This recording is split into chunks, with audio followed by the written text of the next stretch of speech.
Big 12 basketball back here on ESPN Plus. It's the annual Pink Game, Play for K, today here in Bramlage Coliseum as they welcome in their rivals from just about 3.5 hours to the south, Oklahoma State, for the first meeting between the two teams this season. Courtside with you now, Brian Smoller, along with former All-Big 12 guard Missy Heydrich, and Sophie Smith will be along in just a little bit. Missy, a great game here between these two great rivals that go head-to-head a lot and always have good games. The matchup here, though, headlined by two very good post players. Well, there's a lot at stake tonight, but you are going to see a lot of talent out on the floor, and it starts inside and outside. Sort of there's versatile forwards that we are going to see all night. For Oklahoma State, it's Coliseum. The 6'1 junior transfer has added another dimension for the Cowgirls on the floor. In size, length, and the ability to run. She's been so key to their success. She's top 5 in the Big 12 in rebounding and had 12 points, going 6 of 8 from the field Saturday in their win over her old school at UCF. And for Kansas State, Nastia Claessens has come alive. The junior native of Belgium dropped a career-high 25 versus BYU in the win on Saturday. Extended the defense, went 4 of 6 from 3. She's become more assertive as of late, and when she stays out of foul trouble and on the floor, the Cats are absolutely better, Brian. They need that consistency to continue tonight. Trying to get back-to-back wins in conference play as K-State for just the second time this season. They've had an up-and-down year. Oklahoma State, in the meantime, chasing some postseason. We'll talk about that later. We mentioned Play for K, however, and that's when we bring in Sophie Smith, the third member of our crew, for more on the Cancer Awareness Night. Hello, Sophie. Hey, Brian. It's a special night here in Bramlage Coliseum as Kansas State honors Play for K. Now, from the first whistle to the final buzzer, Cancer Awareness will be on display. You'll see the pink T-shirts in the crowd tonight. The first 3,000 students were given those, and also these signs that say, "I stand up for," that fans can fill out. Now, players will also be highlighted during pregame and starting lineups for who they are playing for as Kansas State honors this yearly tradition, raising awareness for cancer, guys. All right, now obviously named for Kay Yao, the former great legendary coach that has started this revolution in women's basketball. All right, keys to victory tonight. We still have a basketball game to be played, and an important one for both teams. What do you see as the keys? Well, for the Cowgirls, it's arc defense. They got to run K-State off that three-point line. Multiple weapons for the Cats who can hurt you from deep. And the selected look. Shot selection for the Cowgirls is critical. Early good shots are going to work, but they need offense tonight in the system. For Kansas State, it's about value time. They want to create some chaos. If you're Oklahoma State, you got to take care of the basketball and the sprint out of the gate. This strong start is critical, Brian. This group has got to be good from the jump, and then you've got to be able to do it for 40 minutes. Yep. Good start for Claessens, who, as we opened the broadcast talking about, has had a great look to her as of late for K-State. Wildcats, who do bounce between man and zone, will start in a man-to-man to begin here against the Cowgirls. High hedge there on the screen, and an intercepted on the pass in the middle. Run out for the Wildcats the other way, but Garcia and Claessens not on the same page. They went man against BYU for a lot of that game, and I think mainly because there were so many shooters and perimeter weapons. You're going to see that again here tonight against Oklahoma State. A lot of 4 out, 1 in. You're going to have a Cot in the middle. She can set high ball screens. She moves well. She's going to be able to post, but you've got shooters all around her. Staley Hurd losing the ball out of bounds. Another turnover gives the ball to K-State. This Oklahoma State team coming in tops of the Big 12 at 85 points a game. Second in the league in scoring margin, beating teams by an average of nearly 23 points a game as well. And it has been that way in Big 12 play at 8-4. Coming in among the leaders of the Big 12, trying to stay on pace for the top half of the top group. Well, and I think about the production that Oklahoma State has, that those numbers have stayed quite even. They're averaging just shy of 76 a game in Big 12 action. Brandy Harrod, another offensive rebound, kind of her forte. K-State with another opportunity here. Heel in the lane. A prayer answered. And you've got to generate offense in multiple ways. That's what this Oklahoma State defense is going to be able to do. They want to shut you down. So if they're going to let you penetrate and finish, you're going to have to do it through contact, and it is going to be in a lot of traffic. A Cot touching the ball for the first time in a mismatch against Sides. Lost the ball to the ground. Claessen's able to get it. She got deep, and I think part of it was when she turned, she was expecting the double-triple. There was no one there, and now early Kansas State out of the gate, we said it. They needed a strong start, energy, effort, and focus, and that is what has been here in this first not even 2 minutes of action. Kansas State already with a fast start. Nastia Klassen's also with a good start. More on her from Sophie Smith when we return.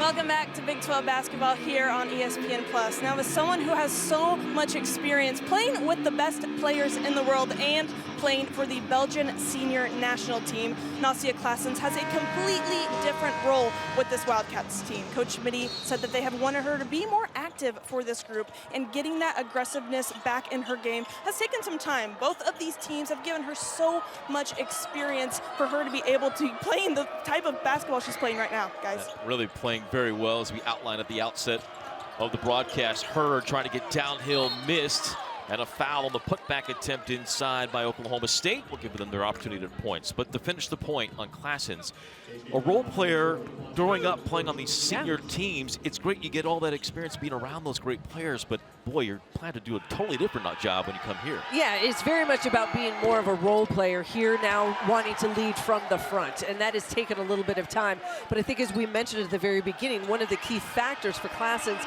is her ability just to stay on the floor.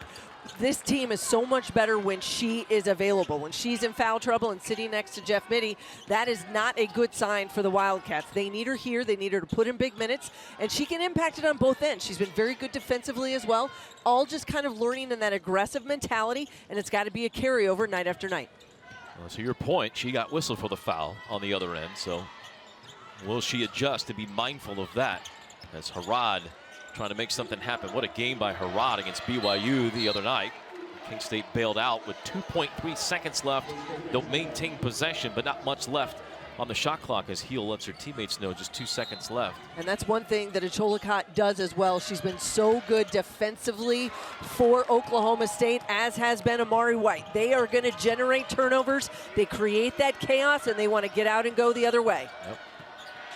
Great look by Whiting, gets the steal, then delivers the and one, and then a whistle after the play.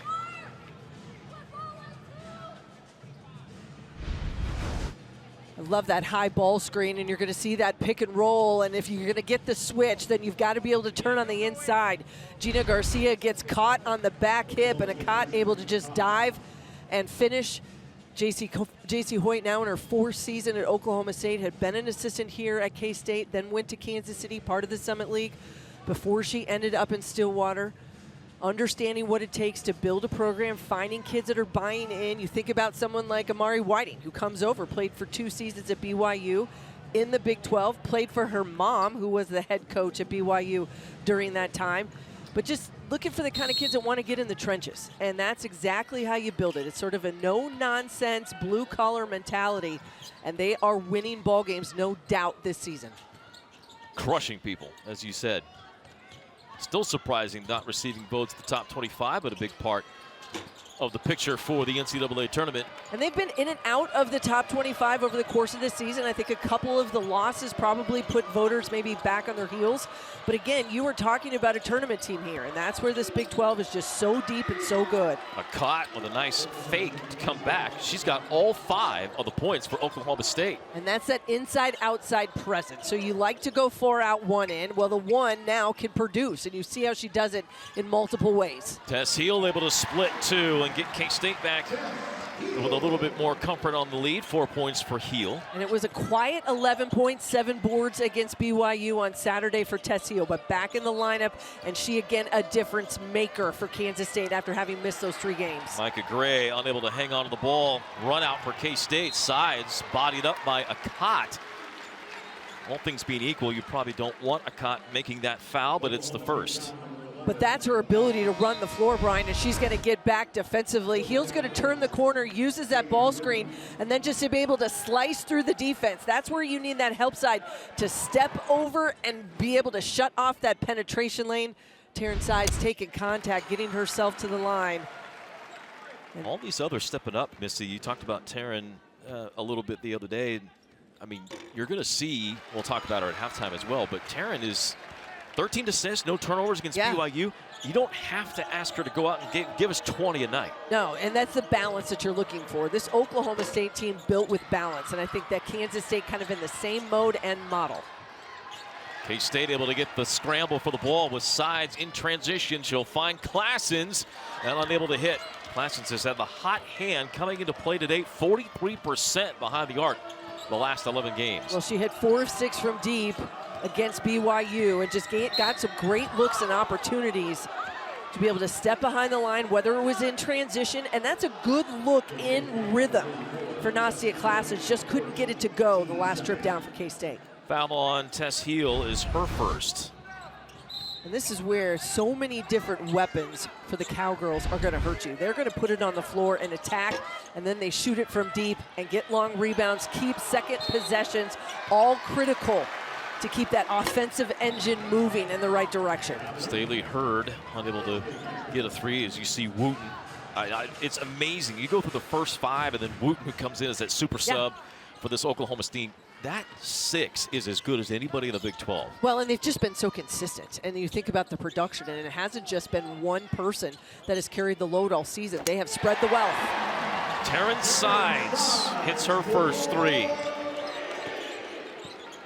Sides now with 5.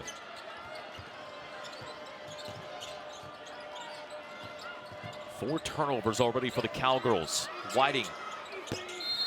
And a foul underneath the basket. Somebody hit the deck. That was Sides. And a foul will go against Oklahoma State. Yeah, that foul's going to go against Staley Hurd, and she's going to get whistled for that push. But I think a bit of a frustration just because the all-conference selection hasn't been able to get going yet offensively. They gave it to a Cott. So that's her second. That's a huge foul and call against Oklahoma State. Oh, there it is. See, I thought it looked as though it was going to be the collision with Hurd. I did not see the initial push by Achola Cott. And now with Kansas State on this, a bit of a run here in midway through the first. Cott's on the bench with 2 fouls. Oh, a lot of minutes now needed from the backup posts for this Oklahoma State group. Tess Heel back with the basketball. Runs the pick and roll with Harad. Working the bench, praise Egoreva, who comes in. Whiting able to get the rebound after the miss. Oklahoma State running the other way. Whiting, who played the point at BYU, trying to make something happen, could not. Rebound to Anaya Foy, who's in for K-State. Her pocket picked by Egoreva.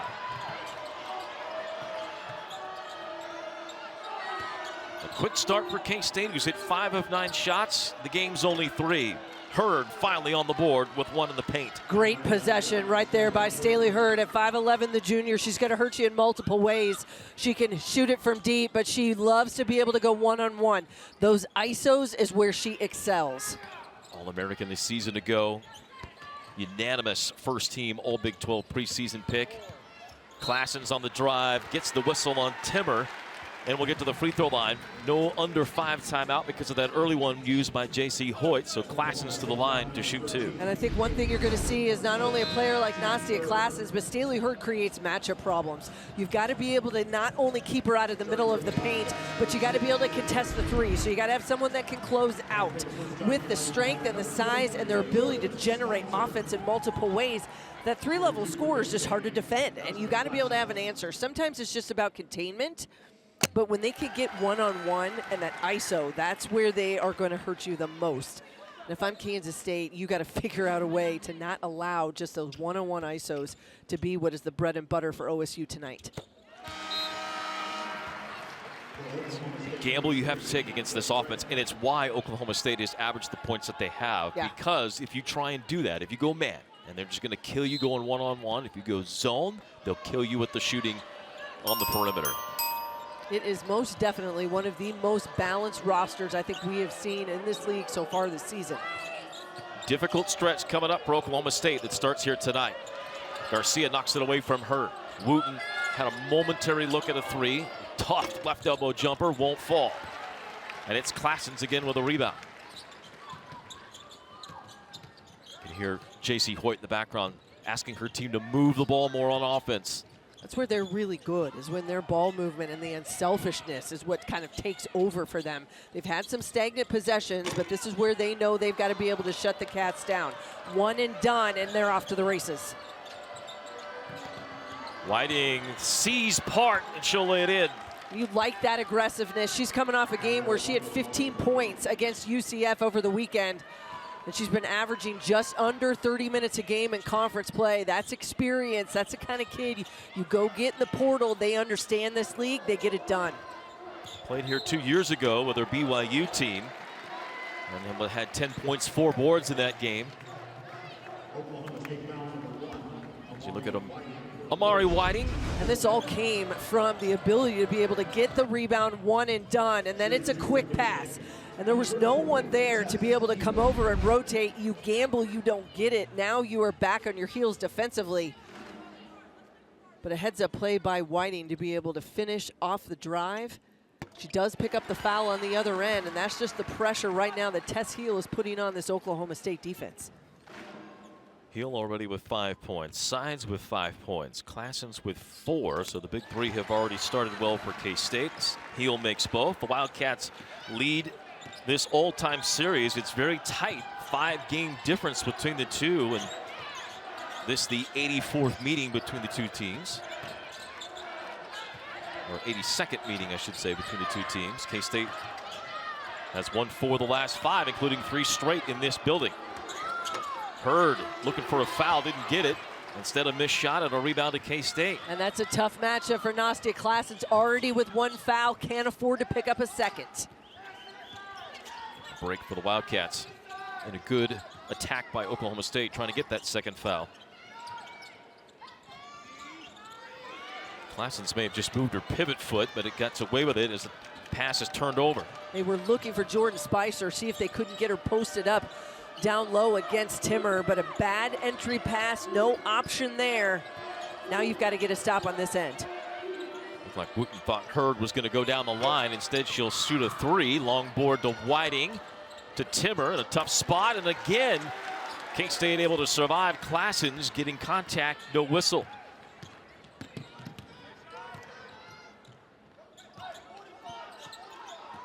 Under 90 seconds to go in the first quarter. K-State 5 out of 10, but also 6 of 6 at the foul line. Garcia, strong take. Could have just kept going, I think. And Kansas State now without a field goal, close to 4 minutes here in this first quarter. Yeah, the free throws, the difference. It's allowed them to lengthen the lead. While Oklahoma State just 4 out of 13 from the floor. Hurd, this time against Heel. Trying to get the second on Tess Heel, and again a miss near inside for the Cowgirls. They're getting good shots, Missy, but just not hitting them. Absolutely, and a lot of contact down there, but again, those ISOs for Staley Hurd, they know they've got an advantage. She can post these Wildcat guards up on that low block, go one-on-one. Can't get it to go and finish the last 2 trips down. Heel, under 10 on the shot clock, and the ball off of Heel's foot, out of bounds. Trying to take time off the clock, being a little bit deliberate, see if you can't kind of lull the defense to be able to be in attack mode, but just a miscue by Tess Heel. You go back to the win against BYU over the weekend, Brian, just 12 turnovers by Kansas State. That's what you have to have. You got to avoid some of those self-inflicted wounds and the miscues. Now you got to get a stop here, see if you can't close this first quarter out with some momentum if you're Kansas State. And if you're the Oklahoma State Cowgirls, a bucket here, you get the ball first to begin the second. Could go a 2-for-1. Wooten out high against Anaya Foy. Hurd comes to set a screen. A kick out and sides picks off. Under 5 seconds to go. Hurrah! No, but a foul by Hurd. And that'll put Brandy Harrod at the line with 2.8 seconds remaining in the quarter. And Jaden Wooten had a look. It seemed as though she could have finished at the rim, Brian. Instead was looking for the kick out to Micah Gray in the corner. You get the turnover, and Kansas State is in straight attack mode. And now the freshman is headed to the free throw line. A heads-up play by Taryn Sides. Ball got to the middle of the floor, and they were gone. And we talked about that 2-for-1 option for Oklahoma State. Now not there. Turnover, Kansas State given an opportunity to score and convert. Harrod makes 1 out of 2. And Oklahoma State did not get the shot off in time to end the quarter. Kansas State, thanks to 7 of 8 shooting at the free throw line and a defense that puts the clamp on the high-flying, high-scoring Cowgirls, has K-State in front 18-9 after 1 on ESPN+.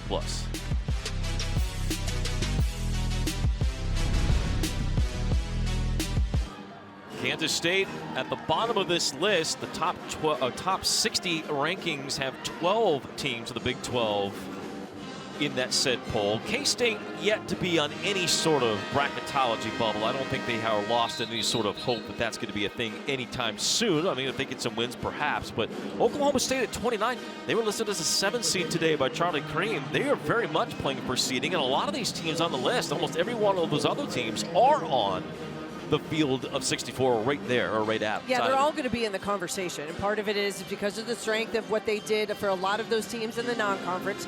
You've got 4 teams right now ranked in the AP top 25, and Baylor, Tech, TCU, and West Virginia. Iowa State receiving votes again this week.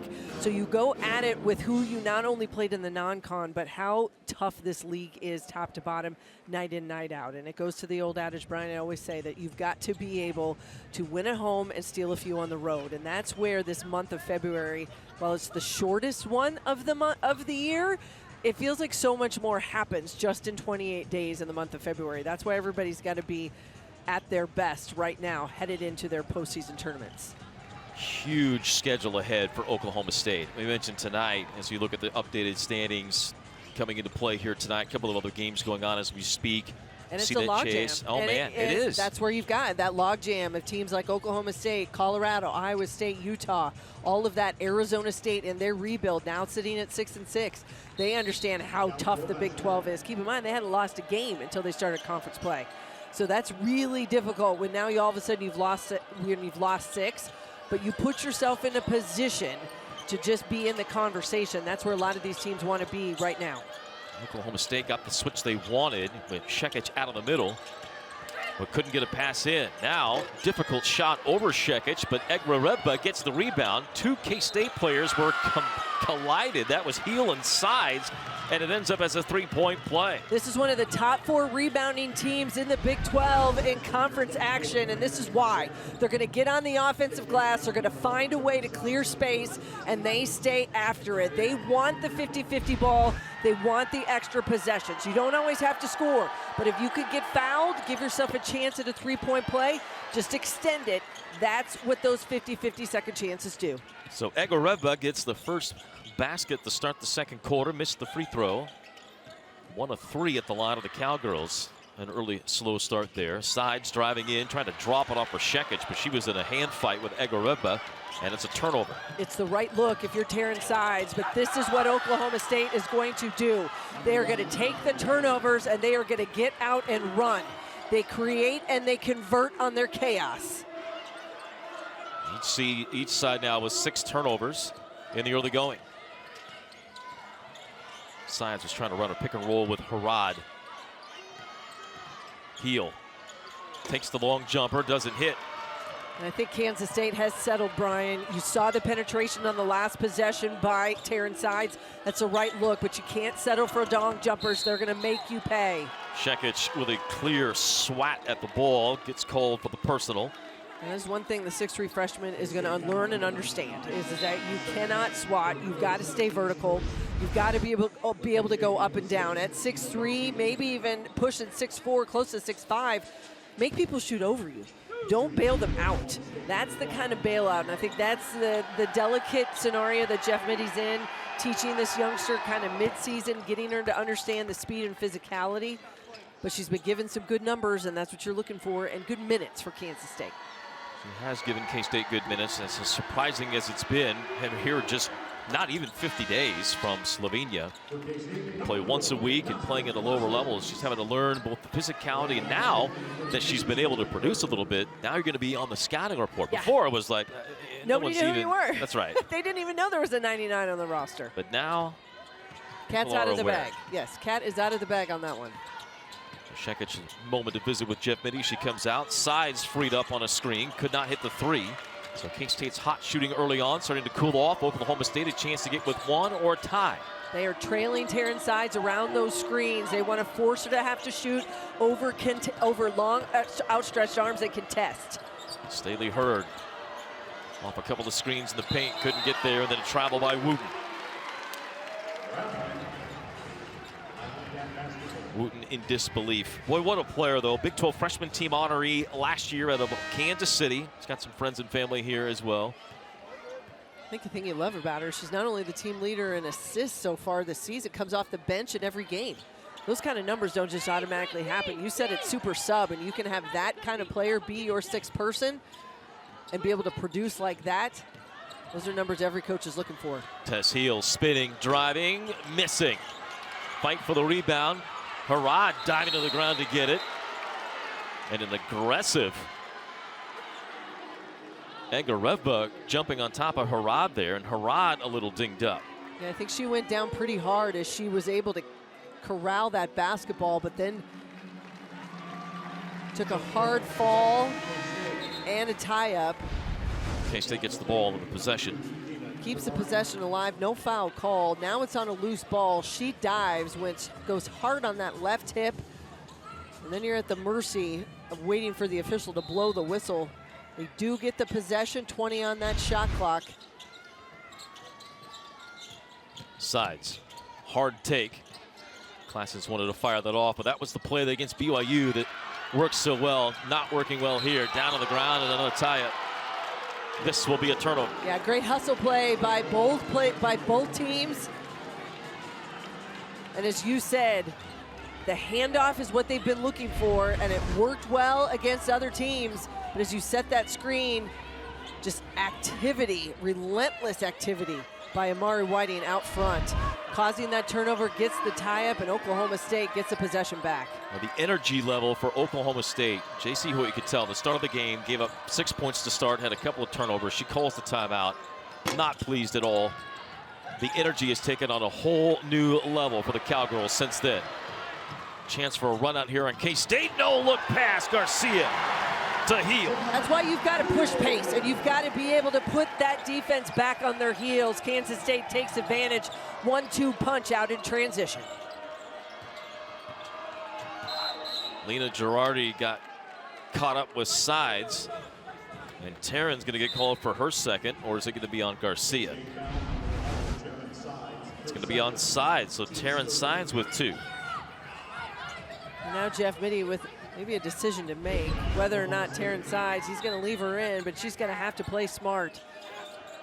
And you know Oklahoma State is going to want to go right at Taryn Sides. Which they do right here. Sides trying to hold her ground, missed shot, but it falls to the Cowgirls. Whiting in trouble in the lane. Gets out of there. Shot clock to 5. Whiting bailed out on a foul, and that's number 2 on Classens. Shot clock running down. You got to create and make something happen. No three-point shooters available, especially in the quarters. You've got Girardi. She's in the game, and she is a shooter and instant offense. So now it's Whiting one-on-one. Just too much contact with the lower body. Gets her on the arm. I think that's the whistle. And that's where Nastia Classens is going to get called for foul number 2. So both Taryn Sides and Nastia Classens for Kansas State. Achola Cott has been on the bench for the majority of this first half with 2 fouls as well for Oklahoma State. Top 2 scorers for the Wildcats now in some bit of foul trouble here early. Whiting with 8 points, 6 of it in the quarter, pulls the Cowgirls within another possession. Garcia takes Whiting to the basket, or Lena Girardi to the basket. No one in help side, straight one-on-one, and that is a matchup if you're Kansas State you want to exploit. Allow Gina Garcia to create for herself or for her teammates. Girardi, the true freshman, daughter of Joe Girardi, longtime Major League player and manager in baseball.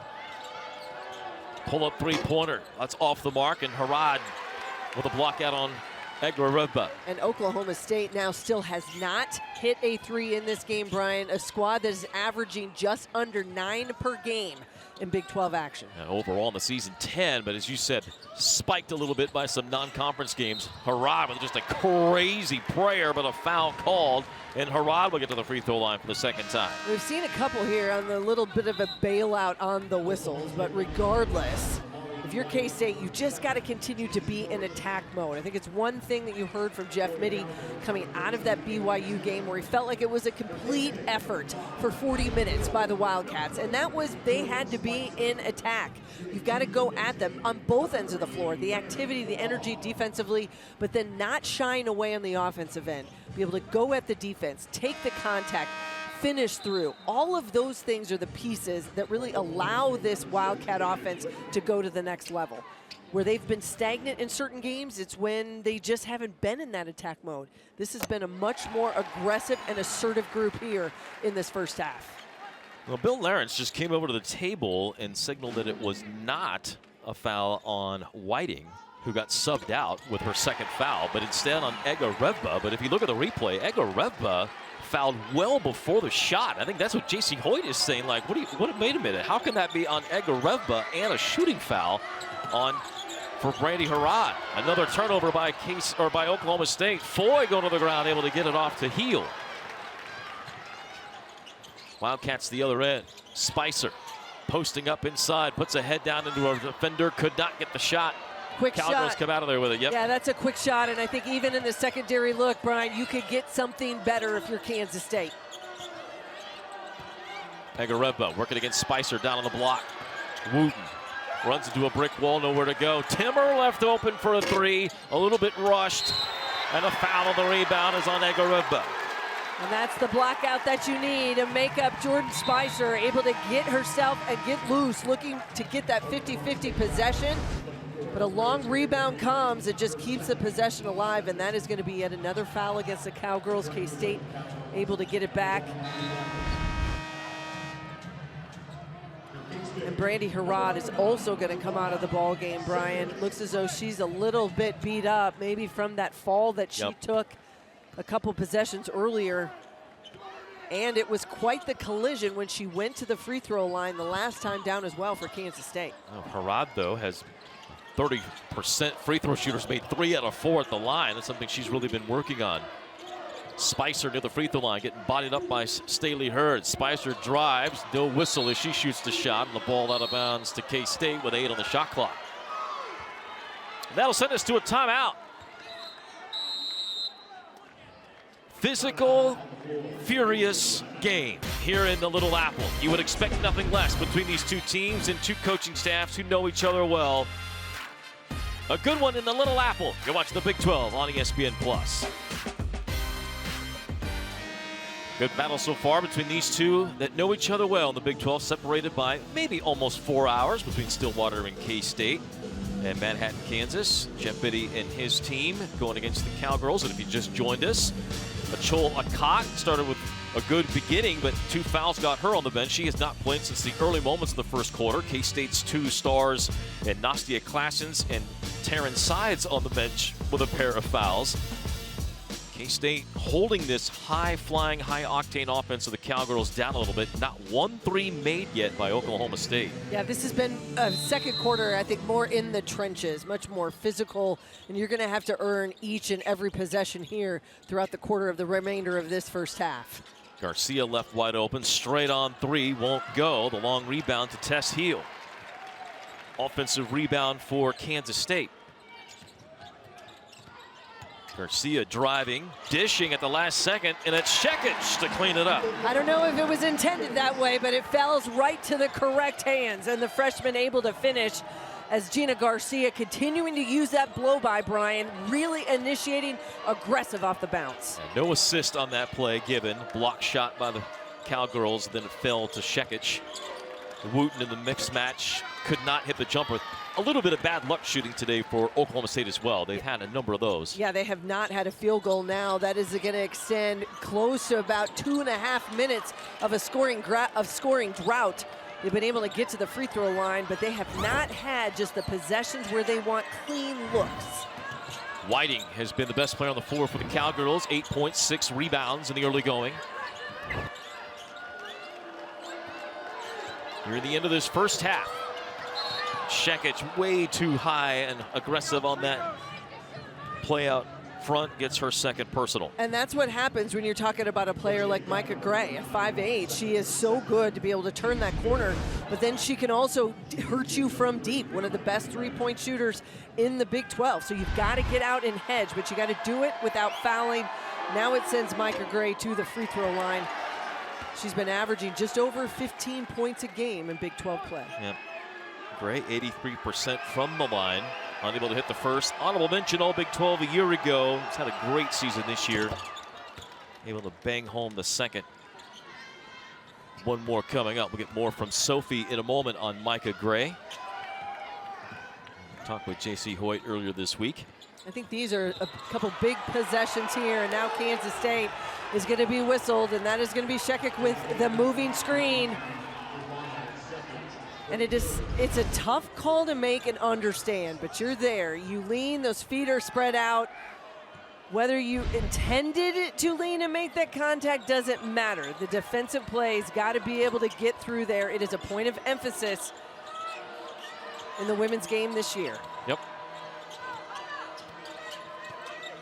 And when you're out like that, well away for the basket. In front of everyone and all three officials. Hurd with a defender running at her, misses another three. Cowgirls 0 of 7 from behind the arc. And in transition, K-State back the other way. Trying to get Shekic underneath. She gets bumped out of bounds by Hurd. Hurd holding her own against the 6'4" Slovenian. So strong is Staley Hurd. Garcia trying to create an opening for a dish off. Shot clock down to 5. Shekic just gonna have to force this up. Won't hit anything. It's a shot clock violation by K-State. And that's been one of the best defensive possessions for the Cowgirls right there. We talked about the chaos and the pressure that they like to create. They have been causing almost over 17 turnovers a game, and this is one of the reasons why, because they hold their ground, they get in great position, they don't give up penetration lanes, they won't let you turn the corner. They're gonna frustrate you on every single trip. Wooten will bring the ball up the court as Oklahoma State settles into the offense. They've been within 3 a couple of different times. They have yet to lead in the game. Gray with the basketball. Gray with just 1 point in this game, nearly turned it over. Wooten trying to make something happen. Wild miss. And a foul committed by Egareva. And while we have a moment, more on Micah Gray from Sophie Smith. Thanks, Brian. When asked about her, Coach Hoyt said that she is such a versatile scorer. She has an ability to get buckets in just a lot of different ways. She's one of the few seniors on this Cowgirls roster, just bringing that veteran presence, and she described it as calm, cool, and collected. And Coach Hoyt said she's one of those players where every time the ball leaves her hands, she just has a good feeling it's going to go in. It's straight up confidence, and you see that each and every time. Now, this is not a Cowgirl squad that usually has a drought and cannot hit it from deep, but they have not knocked down a 3 yet, finding other ways to score, but a turnover yet again, and those self-inflicted wounds, and that's going to move that turnover number up to 10 here in the first half for Oklahoma State. 0 of the last 7 from the floor. They have not hit a shot in 7 minutes plus, have the Cowgirls. We'll change things up, go to a little 1-2-2 press. K-State whips the ball up the court. Foy, bounce pass to a fellow freshman, Spicer, but she couldn't finish. Nearly an electric connection between the two youngsters. Instead, a three-pointer the other way. Girardi misses, or Whiting make it in the corner. And the drought continues of being able to find a field goal. If you are Oklahoma State, you've got to feel you're in pretty good spot. This only being a 6-point lead by K-State, and they have not been able to score at will. Garcia a little bit too strong on the layup. Had a wide open basket instead. Back the other way for the Cowgirls.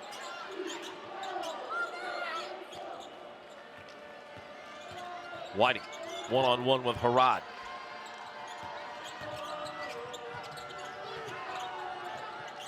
Gray.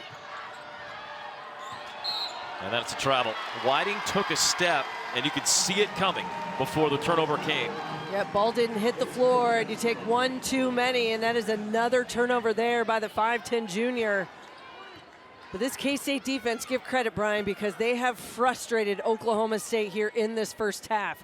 They have not given them some open looks that they've had. Every three's been contested, and it's been difficult to find buckets inside. Heel doing her magic, gets a foul call. She drew 8 fouls in the game against BYU and got the Cougars on their guards in a bad spot. She's got it right back to the free throw line here. Well, and Tess Heel's done it all season long. She's also done it her entire career. She made a living doing this in the West Coast Conference at Santa Clara her first 2 seasons. Last year at Stanford, a little bit more of a perimeter player, perimeter oriented. This year, that aggressive mentality, and you can see it downhill. And this Wildcat offense is structured to be able to get her those possessions where she could go one-on-one and force defenses to have to choose, because it goes back to that old adage. If you want to stop her one-on-one, good luck. Otherwise, you can bring a double, triple team. Someone else is going to be open. Heel misses the free throw and then makes the second. Heel second in the league in free throw shooting at 88%. 9 points in the half for Heel, the lead 9. And this ties the game's largest.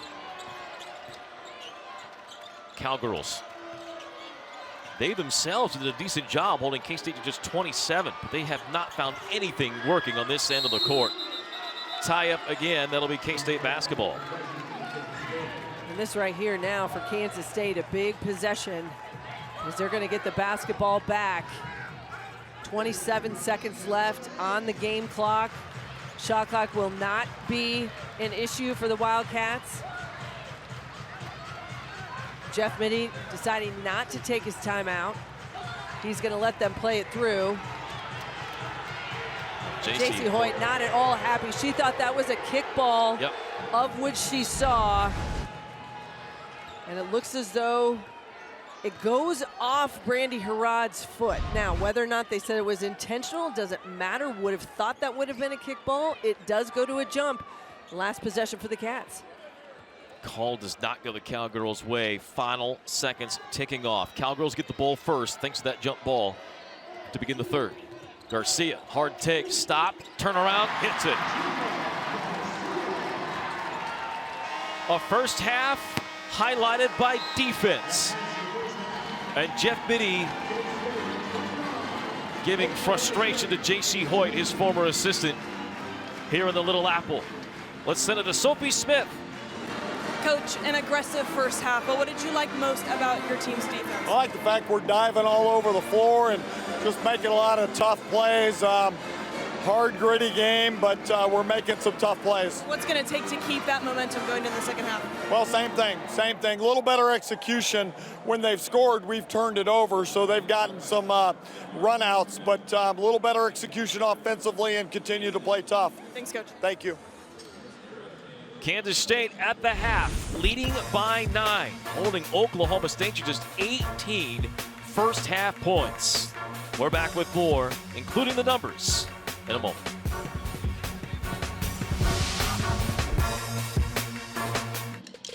Halftime here at Bramlage's Coliseum, in a low-scoring affair. You would expect nothing less between two coaches that know each other exceptionally well. The teacher and the young upstart, J.C. Hoyt, who has been so good at Oklahoma State the last couple of years, former assistant of Jeff Mitty's. The two are close, and they have seen their two teams play with great fight here in the first half. It has been gritty, it's been physical. Yeah. If you love defense, this is for you. Well, it's kind of that rock fight mentality that nothing is going to come easy, and we saw that on both ends of the floor.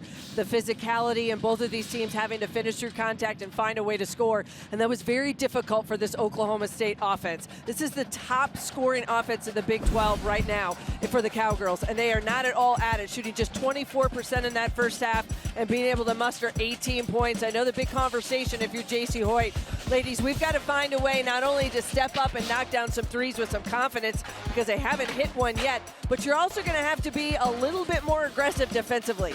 They've got to get out and find a way to generate. As Jeff Mitty just said as he went into the locker room, turnovers by the Cats were points for the Cowgirls. That has to increase if you are Oklahoma State in the second 20 minutes. No doubt. In the rebounding, Oklahoma State has out-rebounded everyone except 4 opponents this season. So to be out-rebounded in the first half will not sit well with J.C. Hoyt either. K-State so far leading by 9. Coming up, Heidrich's Hot List returns. That when we come back on ESPN+. Back at halftime here at Bramlage's Coliseum. Brian Smoller, Missy Heidrich with you, and it is time for another edition of the Heidrich Hot List. Just need their players to be consistent and deliver every night, Missy. So what's the theme this week? Well, this is our mid-February Fab 5, and in honor of Valentine's Day coming up, all these players are leaders and leave it on the floor every night.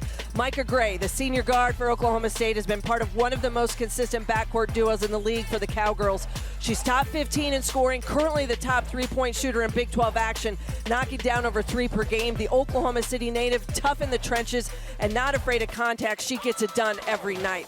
Gabby Elliott, the playmaking guard for Arizona State. The transfer's been in double figures every game but 2 this season, averaging just shy of 18 points a game and logging over 34 minutes in Big 12 action. She's given the Sun Devils a veteran leader with an edge who has bought in to help Molly Miller set the culture, and they are winning while they do it at ASU. Next is West Virginia's Jordan Harrison. The senior guard is top 20 in the Big 12 in scoring, top 5 in the league in assists per game, but she leads the Big 12 in steals at just under 4 and sets the tone for the Mountaineer defense. She thrives in making plays and creating chaos, and then she's going to convert on the pile of the mistakes she causes for her opponents. She is tough to contain, and she makes you pay for it.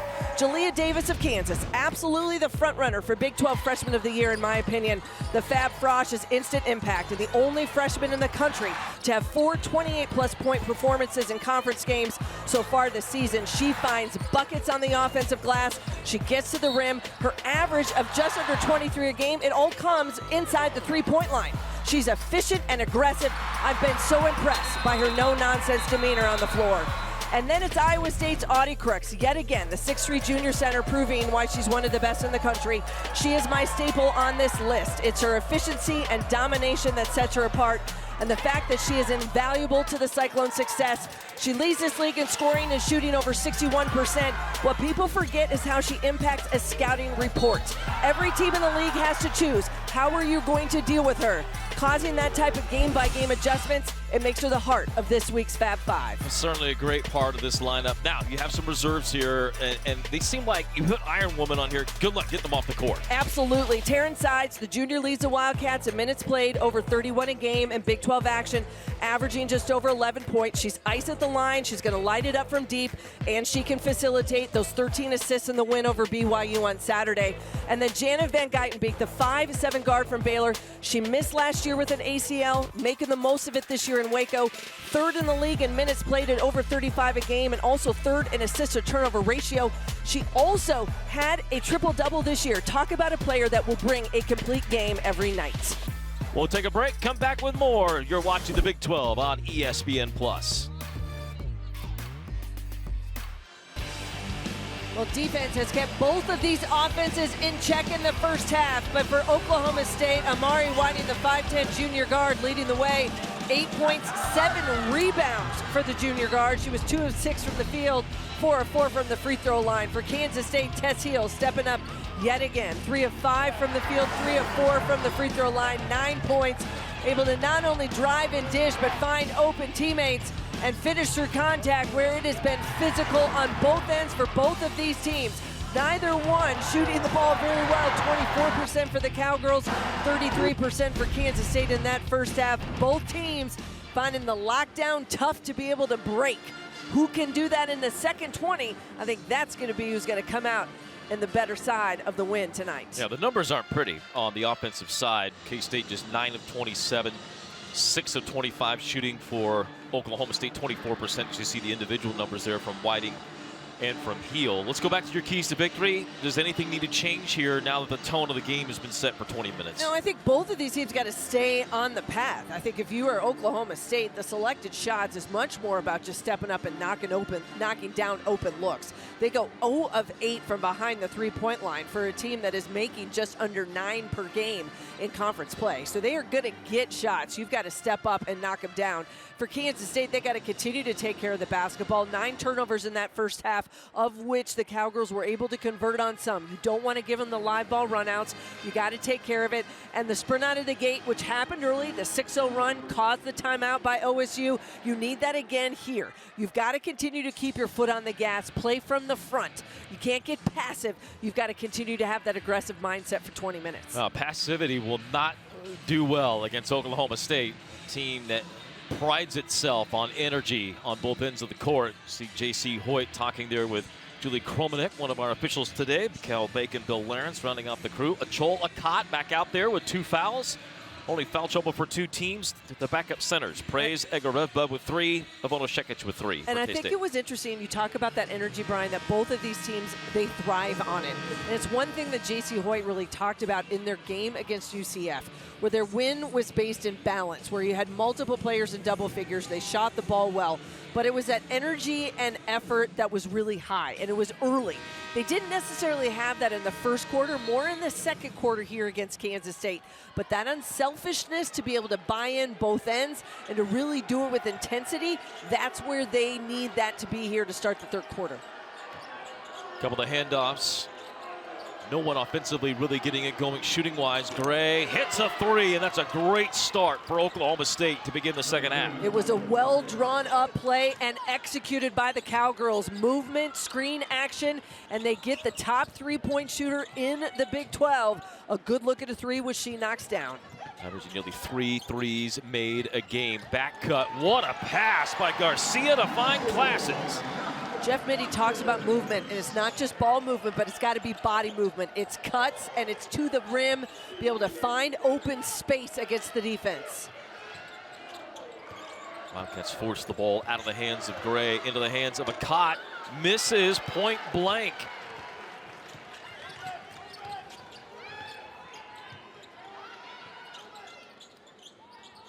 Heel. Little drop off for Garcia, who has 5 assists to go with 4 points. She's taken 8 shots, drive and dish this time. Heel through the lane, unable to hit, and Whiting gets her 7th rebound. Well, and that was a mismatch on the switch, is that you had Garcia going up against one-on-one against Akat. Couldn't get a bucket to go. And now going the other way as you get the stop. That's what Oklahoma State has to be able to do, Brian. You've got to be able to stack stops. And when you can stack those stops and push pace and put the pressure back on this Kansas State defense, it's exactly what Amari Whiting did off the bounce to be able to draw that foul on Garcia. First on Garcia, freshman point guard. Both of these teams, most of the points have come from the foul line. Good switch inside, sees Akat on sides, and easy lay-in. 2 of their 3 trips now to start this third quarter result in buckets. That is what they were lacking in that first half. Sides against size, could not hit. Harrod, the offensive rebound. That's where Brandy Harrod's been a beast. She's been so good on the glass. She's coming off of 10 rebounds. 9 points, 10 boards in that game against BYU. Just getting herself second chances, not only easy putbacks, but extended possessions. It's incredible how many offensive rebounds she gets her hands on each game. It's been her thing all year long. 10 boards of the game against BYU, 5 of them on the offensive end. She's got 2 offensive boards today. Another drop off for Akat. Another blown layup.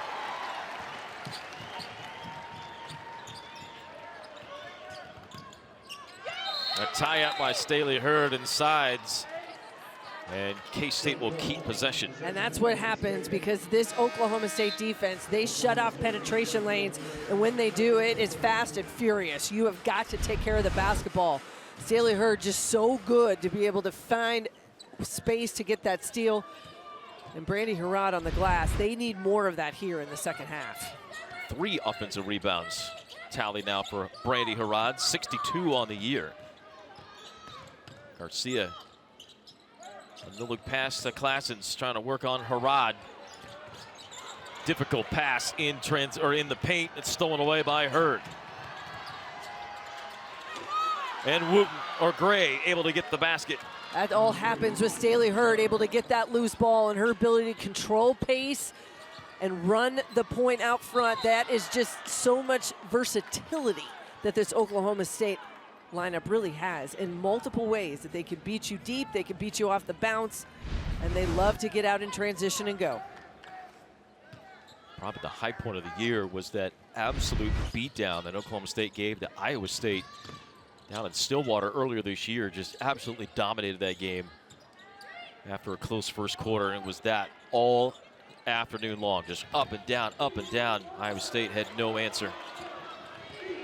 Shot clock winding down. Garcia, a fadeaway, didn't get it. A second shot clock violation forced by Oklahoma State here tonight. We said it in the trenches, and that these defenses have shut down any real good looks on the offensive end. The energy and the intensity by the Cowgirls, it has ratcheted up here to start the second half. They've held K-State to 34% shooting, just 4 attempts from long distance.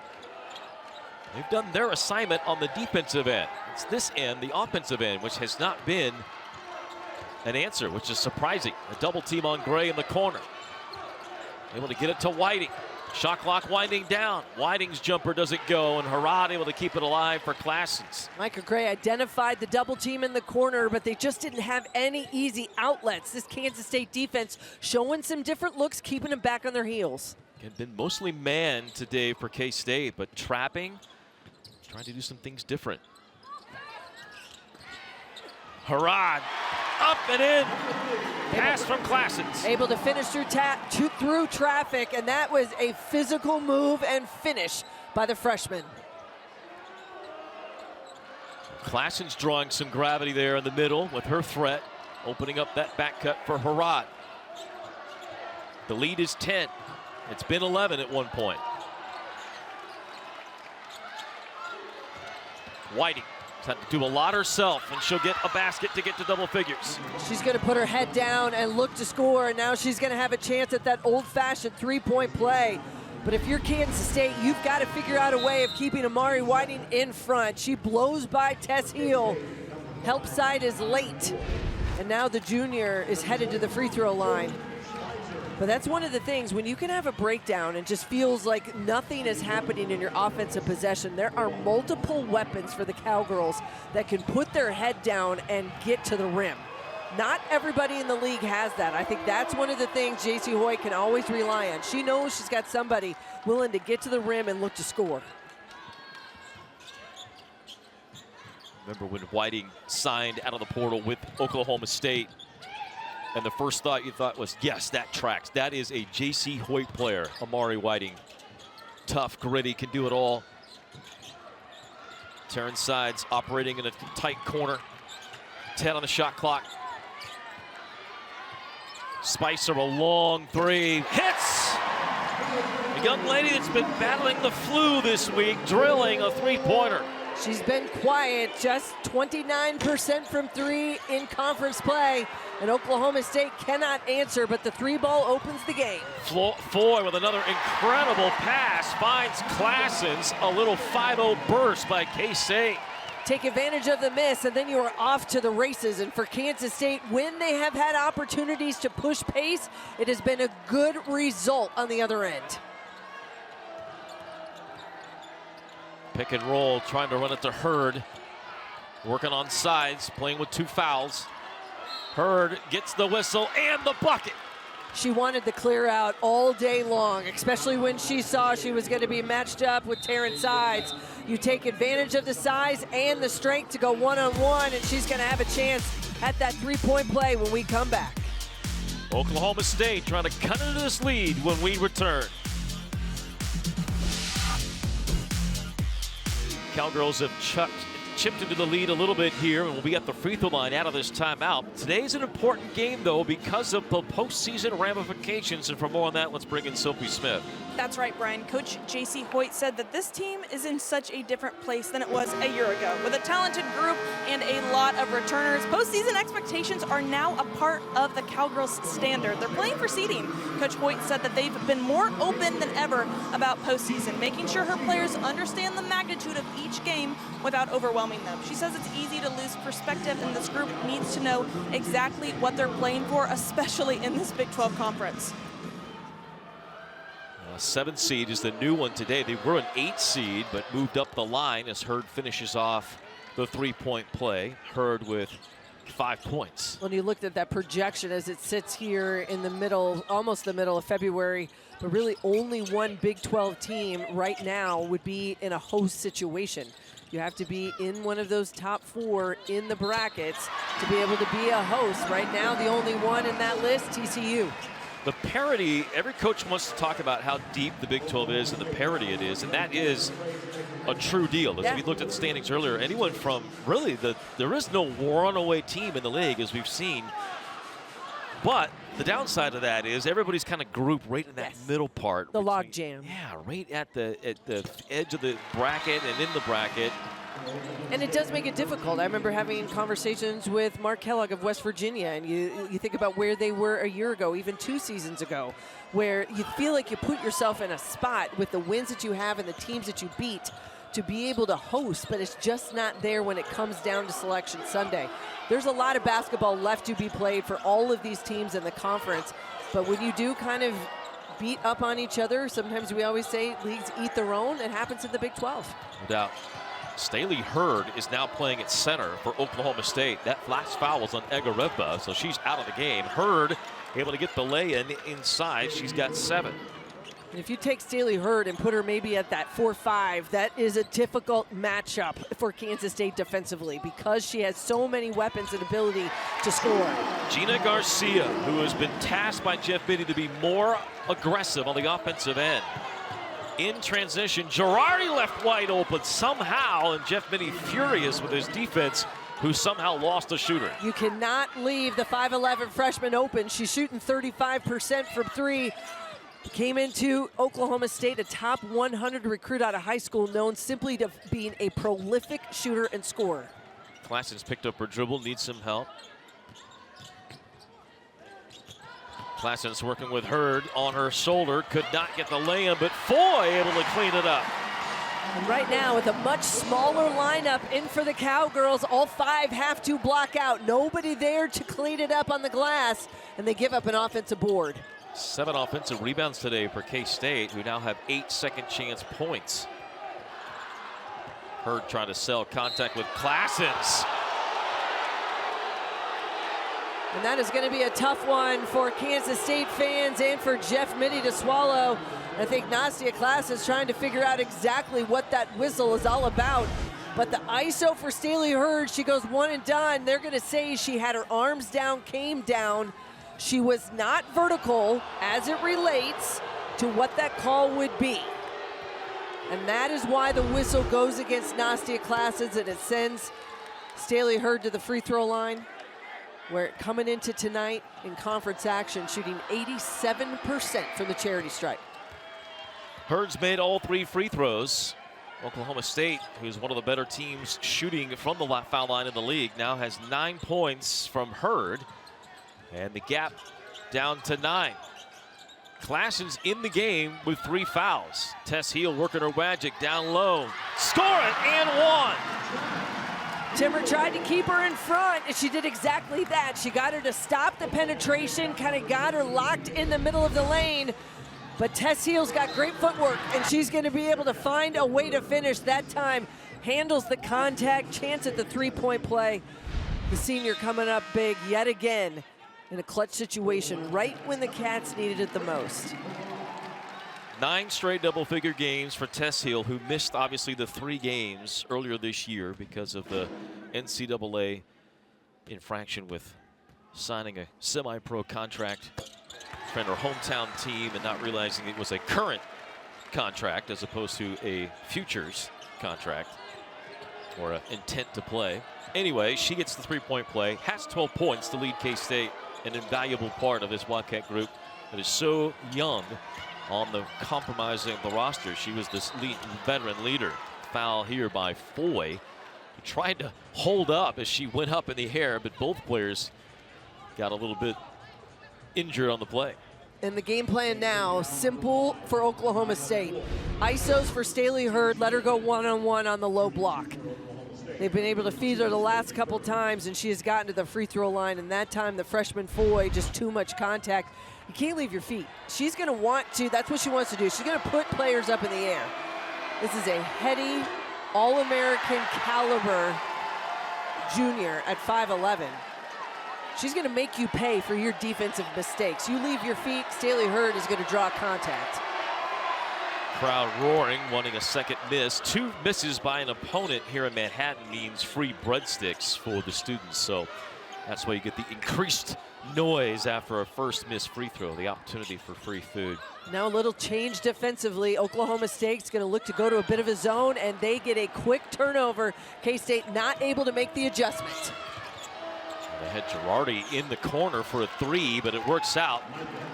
And the lead back to 9 on the drive by Gray. They're going to pack it in, Brian. They want to really limit that penetration, and Jeff Mitty's going to take a timeout.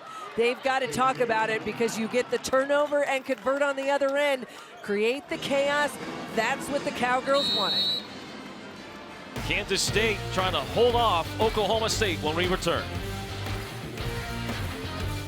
Good one here in the Little Apple, and some good basketball elsewhere in the Big 12. The one that everyone's been watching tonight or knew going in was going to be a game would be Kansas at Texas Tech. Jayhawks, of course, injured for much of the season, finally getting healthy, starting to make a push here, trying to get on the bubble. On the road in Lubbock, Texas, difficult place to play. Then Cincinnati had 4 in double figures and was able to beat Arizona. Iowa State BYU should be an interesting one tonight. BYU, if it weren't for a win against Utah, they'd be on a 5-game losing streak. Iowa State comes in on a 5-game win streak. Yeah, I think kind of two teams sort of going in opposite directions, but yet a very difficult place to play. You know they'll have a lot of fans. It will be packed in there, and Iowa State still without Addie Brown. There is some talk that she could be making a return, getting healthy, and that would be a huge lift for the Cyclones down the stretch. Foy able to go down the left side of the lane, but missed the lay-in, and the zone defense results in a stop. K-State's just second miss in the last 9 shots. Gray one-on-one to the basket, gets the friendly roll. Doesn't have to just settle for the 3, but off the pump fake, and then if you're gonna come out and fly by, Micah Gray will make you pay. Back to the zone again for this Oklahoma State group. The sides on the bench with foul trouble, trying to take advantage. Garcia thought about letting it go. Shot clock winding down near 10. A near steal, Spicer to Foy. Corner 3 on its way is too long. The rebound to Harad. We talked about the importance of shot selection for the Cowgirls throughout the course of this game, but shot selection for Kansas State now, especially here down the stretch and into the 4th, will be critical. Garcia able to find Spicer all alone. Waning moments of the 3rd. Whiting full head of steam. Missed it, but a foul on Foy with 0.7 seconds left. Love her ability to just get downhill and handles all of that contact, Brian. But that's just an experienced finish down the stretch. Gina Garcia able to find Jordan Spicer. She got loose behind that zone. It was a bit of a scramble, kind of a broken play after the long miss by Foy from the corner. And that's where you got to take advantage. The quick hit and the scramble, you make the defense pay. Whiting at the line will make the first. She's a perfect 6 of 6 at the stripe, has 12 points. And after a 1 of 3 start at the free throw line, Oklahoma State is hit 12 of the last 13 free throws. 13 of the last 14. Whiting makes the second. That'll end the quarter. K-State's lead at the half was 9. It is cut to 7. And as we go to break, Micah Gray pacing this Oklahoma State offense in the 3rd quarter. They put up 27 to get back going in the game.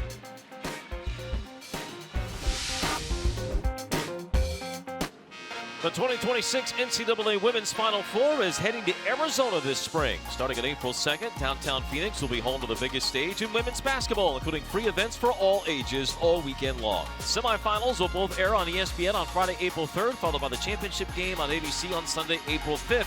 You can learn more at ncaa.com/women's Final Four. 4th quarter is upon us. After a first half that saw both teams combine to hit only 15 shots, they combined to hit 19 shots alone in the 3rd quarter. The offense picked up for both of these teams. An adjustment by Oklahoma State. They went zone late in that 3rd quarter. How Kansas State responds coming out here in the 4th is going to be key.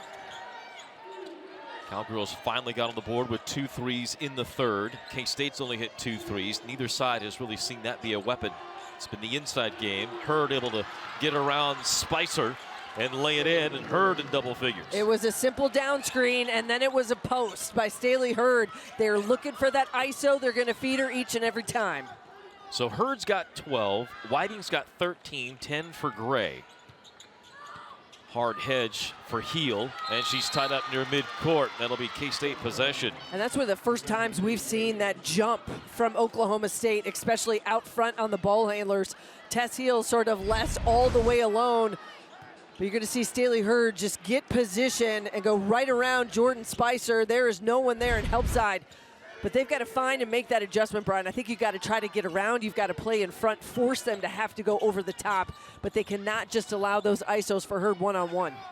With Sides back in the game, man-to-man for Oklahoma State. And now a charge taken. Girardi and Spicer mixed up. And it's going to be on Jordan Spicer. Spicer trying to make a cut across the lane. Too much contact. Girardi's going to be there. You see her. She just blows right through. Freshman holds her ground. Freshman on freshman. That play could go either direction. It goes against Kansas State. Spicer's first. Foy guarding Hurd down on the post. Again, Oklahoma State, a caught ineffective. Egra Revba with foul trouble. Hurd has played the center spot as they've tried to climb back in the game. Timmer with a three-pointer. She's been quiet all night tonight, coming off 6 points, 4 boards, 3 assists against UCF. But she shoots 41% from behind the arc in conference play. The closest that this team has been since 6-5 back in the first quarter. Heel driving and is fouled.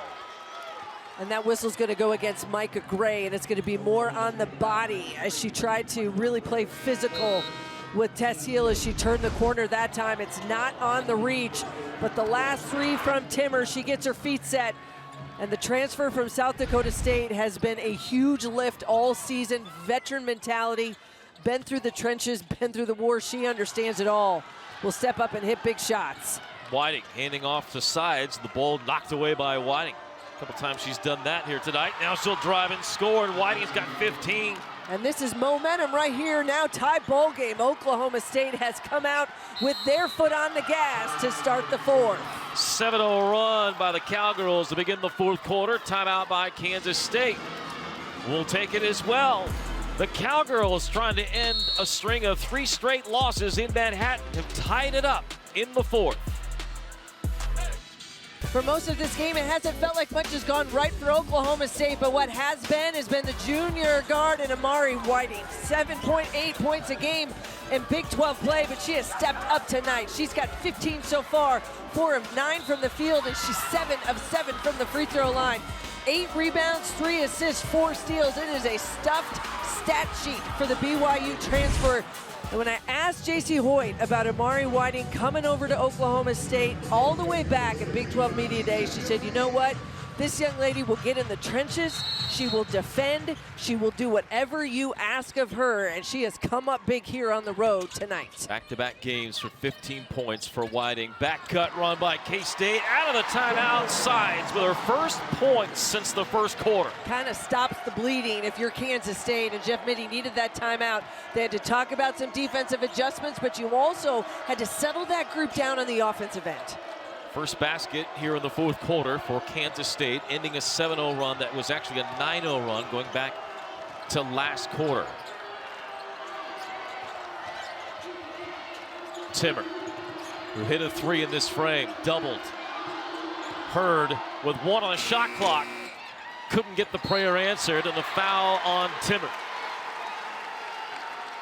And that is one of the better defensive sequence, probably for the last 4 to 5 minutes.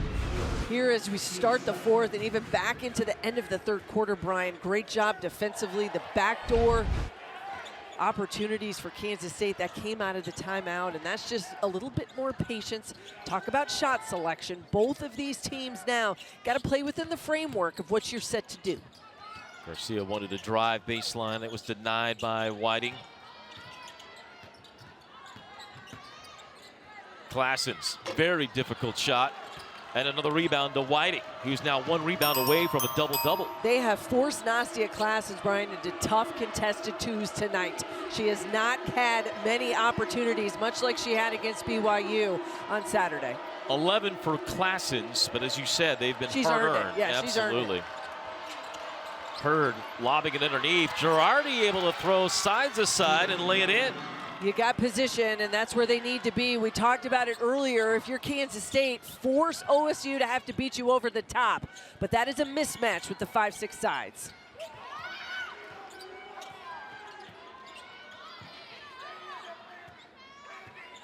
Ten on the shot clock. Garcia drives, kicks. Classens a wide open 3. That's what she did against BYU multiple times on the dribble drives. That one didn't seem so tough learned, but that time she's open in the corner. But you could draw the defense in and they leave Classens open. She knocks it down. Again, Sides is getting posted up by Girardi. Sides again playing with some foul trouble here in the 4th. Gray, blocked by Heel, picks up the loose ball. What a play by Tess Heel. Needed a defensive stand. Back-to-back possessions, much better for the Kansas State D. So the Wildcats got a 3, then they get a stop. Can they build on it? Looking for Sides, coming off a screen. Taryn wants the ball back. That handoff has been risky all day. Garcia trying to drive, drops it off instead.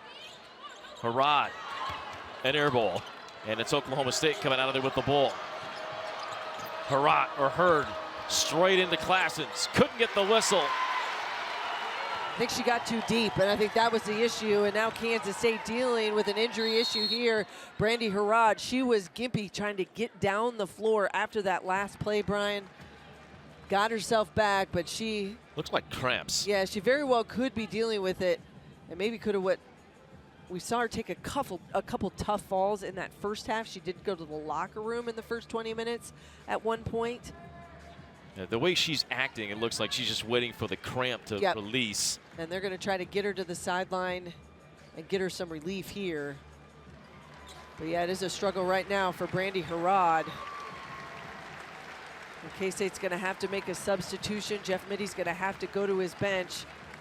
Harrod's coming off a tremendous game against BYU. 9 points, 10 boards in just 22 minutes. You see her just kind of came down. Looks as though she may have kind of hitched a bit.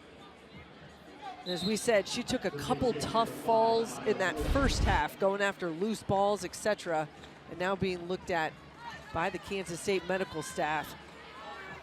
And that's the sign right there that it is indeed cramps. You're trying to hydrate as much as you can. Short turnaround for both of these two teams who played Saturday and then right back at it here today. Both these coaches talked about the balance between trying to get everybody rest and get prepared for a game. Sides did not make a good decision when she was inside and in trouble, and the throwaway is a turnover.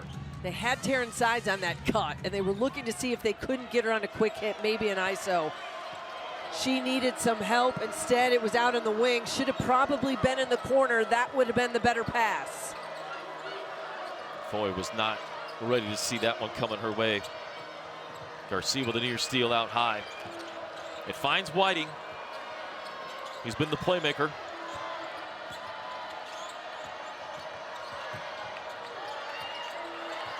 Here she is, trying to make something happen. No whistle as she missed a shot. And a shot clock violation will be called, or will there be a foul? Shot clock violation.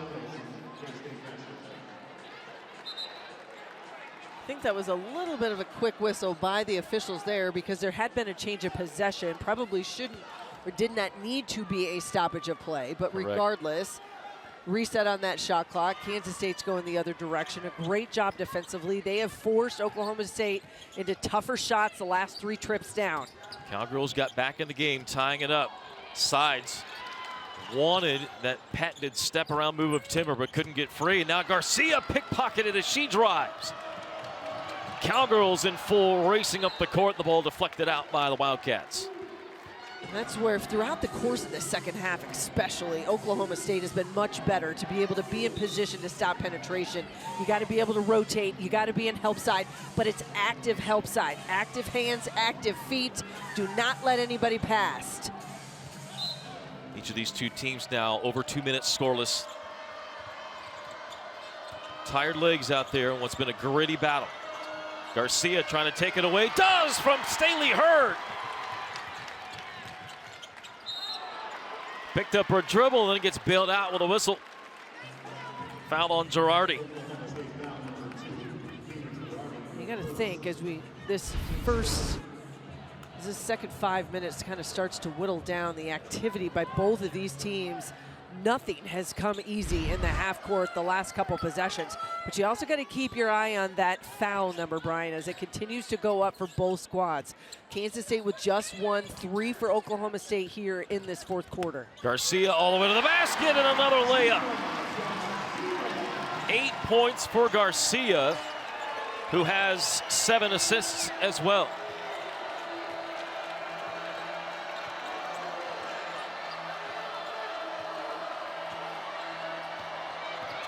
Whiting had it knocked away by Gina Garcia. Back-to-back steals by the freshman Spaniard. Dribbled right into traffic, and now Kansas State's got to find a way to convert.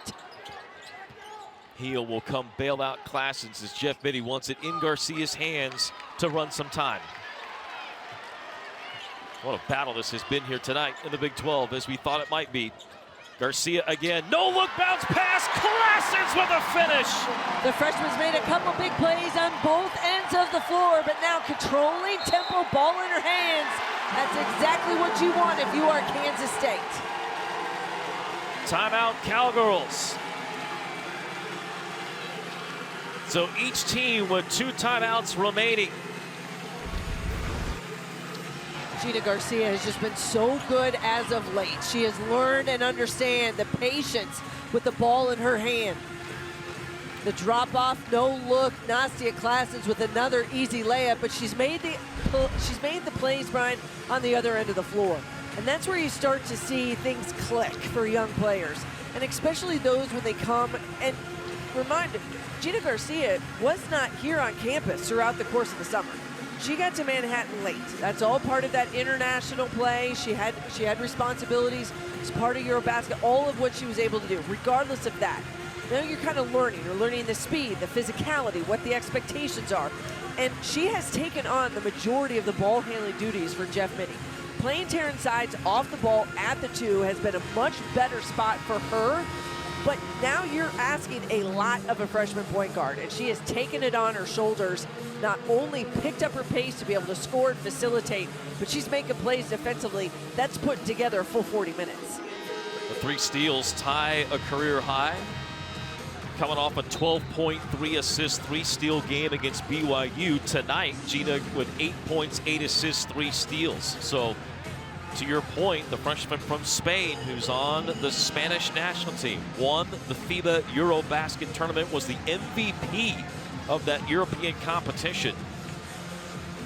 And you could just tell there's not a lot that's going to fluster the young lady, and I think that's a great sign for a point guard. Loves to have the ball in her hands, wants to be able to make a play, doesn't shy away from the opportunity to be able to do that. But the intensity that Kansas State has had on the defensive end down here in front of us over the last probably 4 to 5 trips by the Cowgirls, they have made their life miserable. What was easy shots and easy looks to start the fourth has not been there as of late. It's been a fun game to watch. Had an inkling it could be this way. 2 teams and 2 staffs that know each other very well. Fantastic contest. Gray driving, scoring with a left hand. It's been somewhat of a quiet night for Micah Gray, but you put the ball in her hands and she's got to find a way to get downhill and finish. That'll cut the gap to 5. With this each side's ability to hit the 3, this game far from over.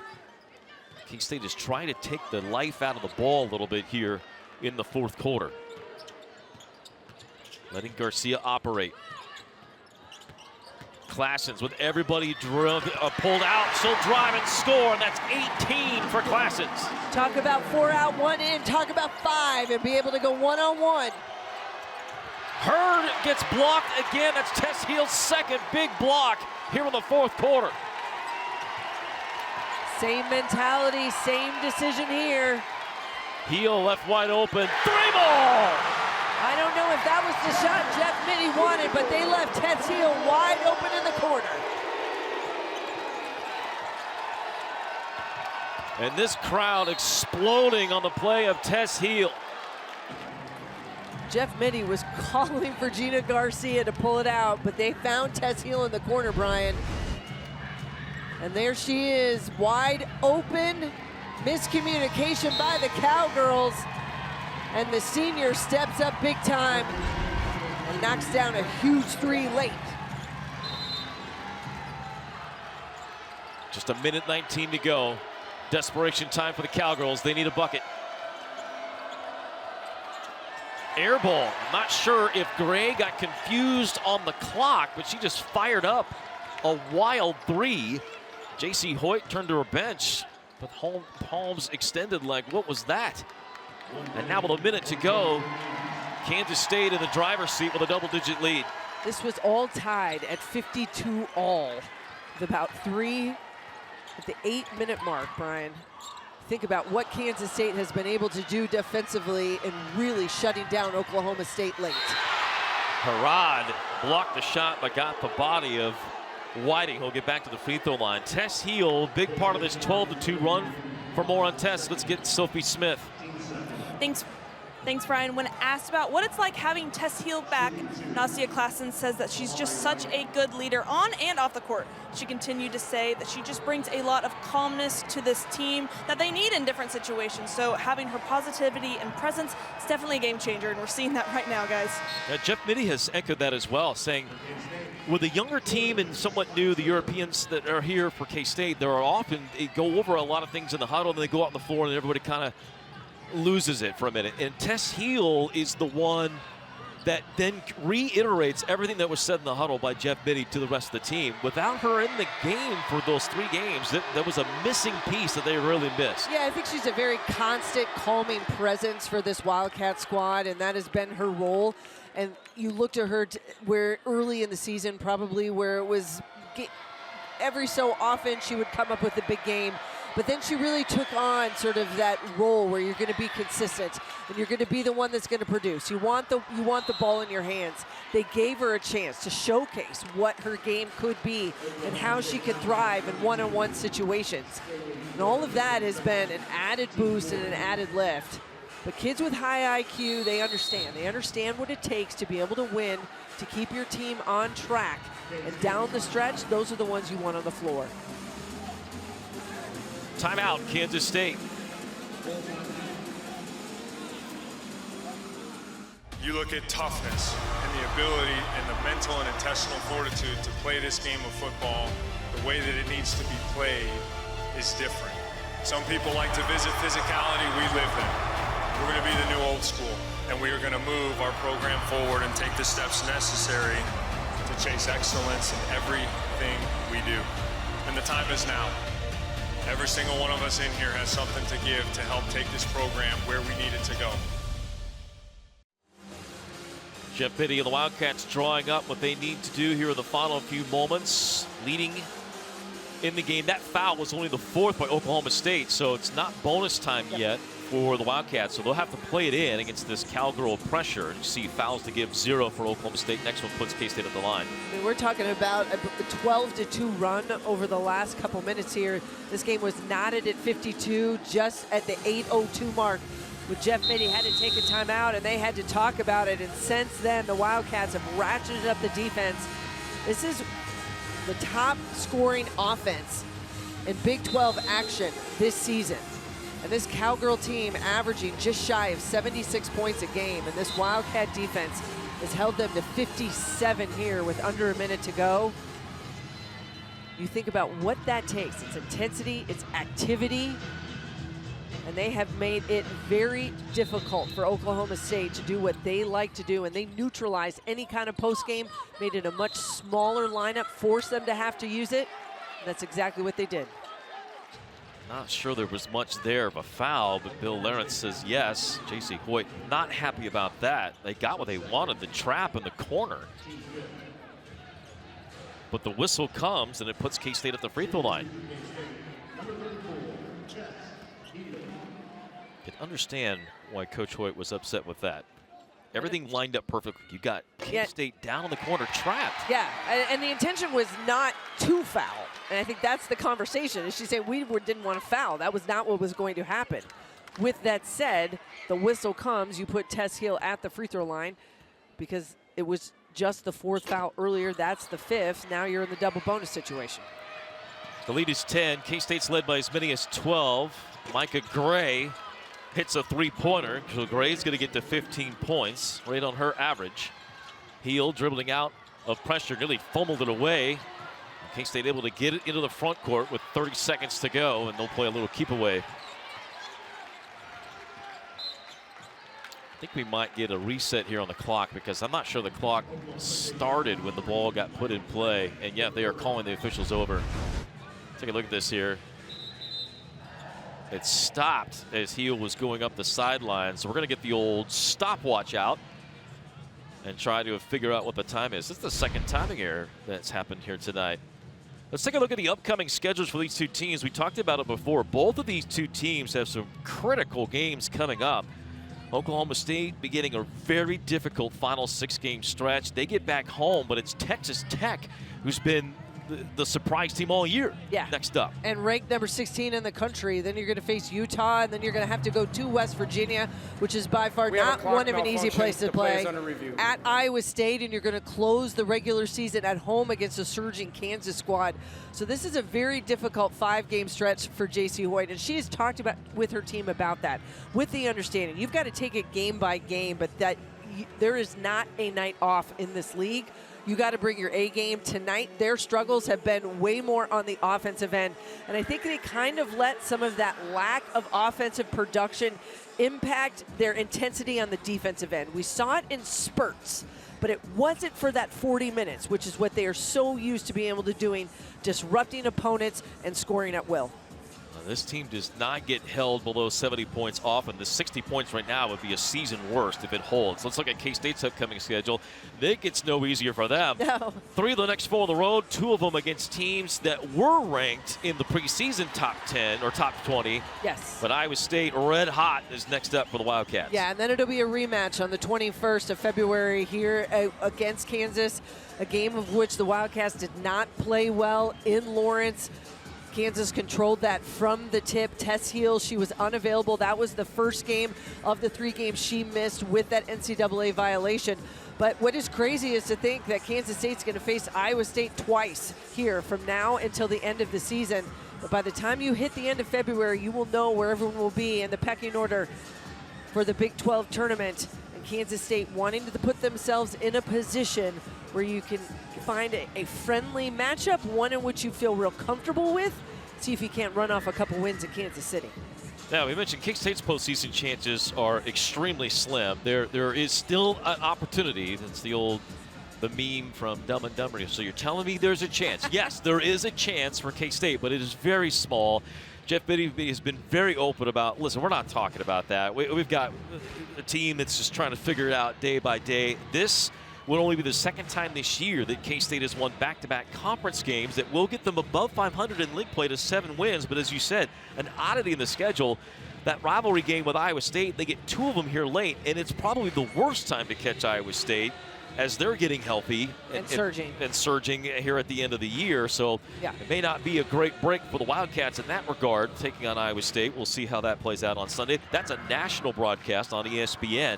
Yeah, After review, we had a clock stoppage for 6.1 seconds. Therefore, the game clock will be readjusted to 18.4. Number 6 will still be shooting 2 free throws for the penalty. So there you go. Foul that occurred that would put Garcia at the free throw line. It'll be called on Gray. It is her 3rd. And Garcia to try and add to her evening and get to double figures for the 2nd time in a row. Will miss the 1st. You think about where some of the struggles have been for Oklahoma State in games where they haven't scored a lot of points, Brian, for such a prolific offense. 61 at TCU, 63 against Colorado, 65 against the Buffs, just 67 against BYU. So there have been some other conference teams in the Big 12 who have shut down the Cowgirls, but K-State has done a magnificent job tonight on the defensive end of the floor of being able to get this Cowgirl squad out of system. They took the post players, really made them non-existent, forced them into small lineups, and had to beat them in different ways. Final 10 seconds. Gray, a tough guarded three, won't go. Spicer gets the rebound. And a tie-up. Oh, a technical foul to Jordan Spicer. As we get to the end of this one. And that is just sort of some tempers flare here at the end. And a lot of conversation trying to sort this out will be the three officials. As a foul is called on Lena Girardi. So they're kind of mixing around. Extracurricular there. Then there's the push, I think more or less to get her out of the way. Girardi goes down. And that is where the discrepancy is going to be here. We're looking for clarifications from the official as to what that would be. Should be two foul shots for Jordan Spicer. Then if anything else is assessed after that fact. Heard a flagrant one from Bill Lawrence as the ruling on.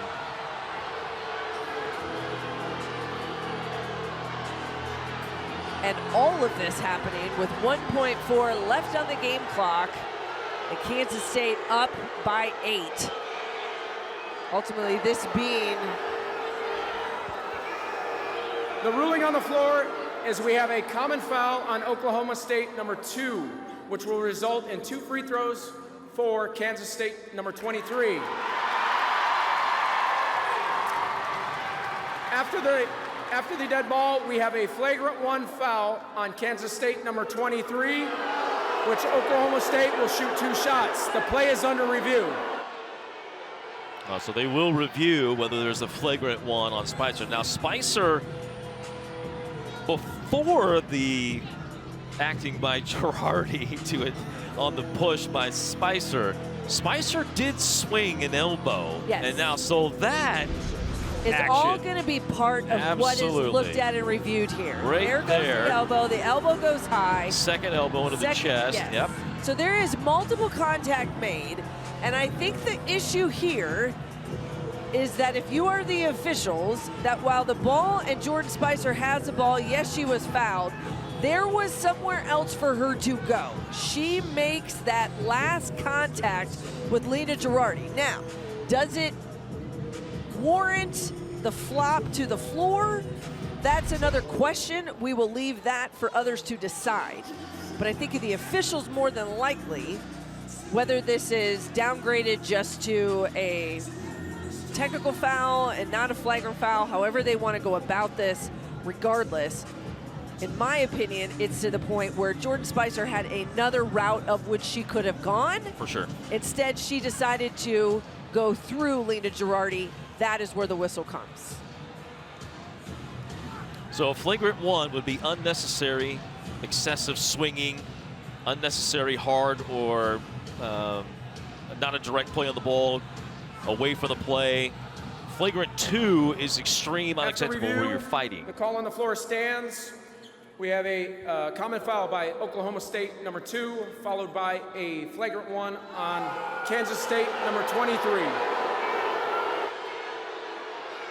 So Jordan Spicer actually will shoot 2 free throws because Kansas of State the will common shoot 2 foul. free throws, followed by any player for Oklahoma State shooting 2 free throws, and they will receive the ball at the division line. So Jordan Spicer will shoot the 2 free throws off the common foul from Lena Girardi. Then Oklahoma State will have the technical fouls. They will have the possession with 1.4.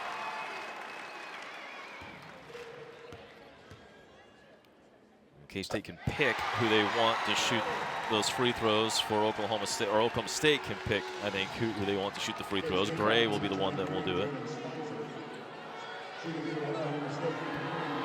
So a 10-point game with 1 second left. Not quite time ready to warm up the cars. Now remember, free breadsticks are still on the line for K-State if Gray should happen to miss this, although the chances are slim. Well, perhaps better chances than I first thought, but Gray does make the free throw. And now Oklahoma State will get the ball inbounded with 1.4 left to try and trim the gap a little bit more. Well, it looks like K-State will come out of here with a win, and it will be their 4th straight win at home against Oklahoma State.